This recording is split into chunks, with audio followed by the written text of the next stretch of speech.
परम पूज्य श्री महाराज जी के YouTube चैनल को सब्सक्राइब करें तथा पूज्य महाराज श्री जी की कथाओं को सर्वप्रथम देखने के लिए बेल आइकन दबाना ना भूलें।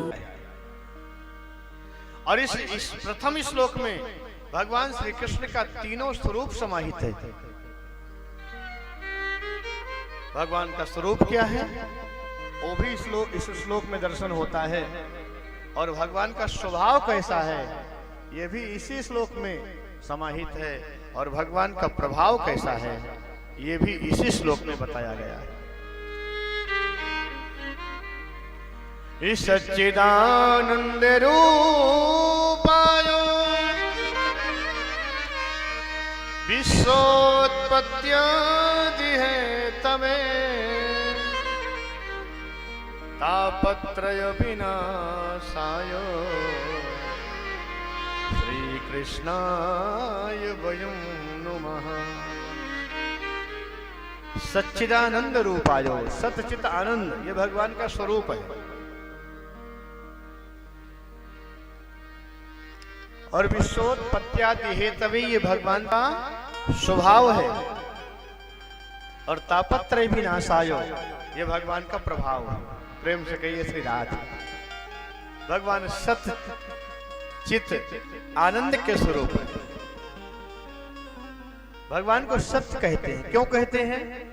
जो सृष्टि से पहले भी भगवान विद्यमान है, सृष्टि के मध्य में भी जो दिखाई दे रहा है हमें वही भगवान का स्वरूप है, और सृष्टि जब प्रलयकालीन समुद्र में डूब जाती है तो जो शेष बचता है वो भी भगवान सत्य स्वरूप ही बचते हैं।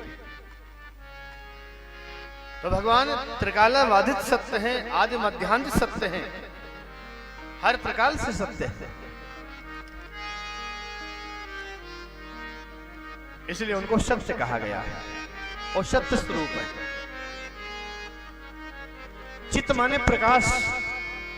जैसे हमें कोई अंधेरी जगह में प्रकाश की आवश्यकता पड़ती है तो हमें बल्ब लाइट की आवश्यकता पड़ती है, मांगते हैं। कुछ नहीं होता तो मोमबत्ती जला लेते हैं, लेकिन प्रकाश तो चाहिए। लेकिन जिस परमात्मा को कभी किसी से प्रकाश लेने की आवश्यकता नहीं पड़ती है, जो किसी से प्रकाश लेते ही नहीं, जो स्वयं प्रकाश स्वरूप है, उन्हें हम चित्त कहते हैं। वो चित्त स्वरूप है, अपने प्रकाश से सारी दुनिया को प्रकाशित कर रहे हैं। और तीसरी बात है आनंद की।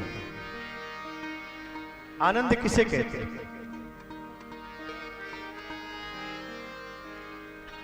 किसी को सुंदर सुंदर स्वादिष्ट भोजन करा दो तो भोजन करने के बाद कहता है भैया आनंद आ गया। भोजन में आनंद था, तो जब भोजन करने के बाद आनंद आ गया तो फिर आनंद गया कहां? वो चला क्यों जाता है? आपके पास में रुकता क्यों नहीं है? धूप से, गर्मी से पसीने पसीने होकर के व्यक्ति रूम के अंदर प्रवेश करता है और एसी चला करके बैठ जाता है, ठंडी ठंडी हवा लगती है तो कहता है भैया आनंद आ गया।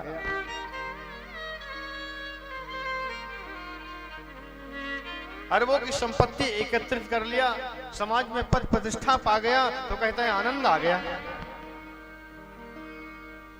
अगर इसमें आनंद है तो फिर वो आनंद चला क्यों जाता है आपके जीवन से निकल करके? उसको रहना चाहिए। आनंद की परिभाषा क्या है? आनंद किसे कहते हैं?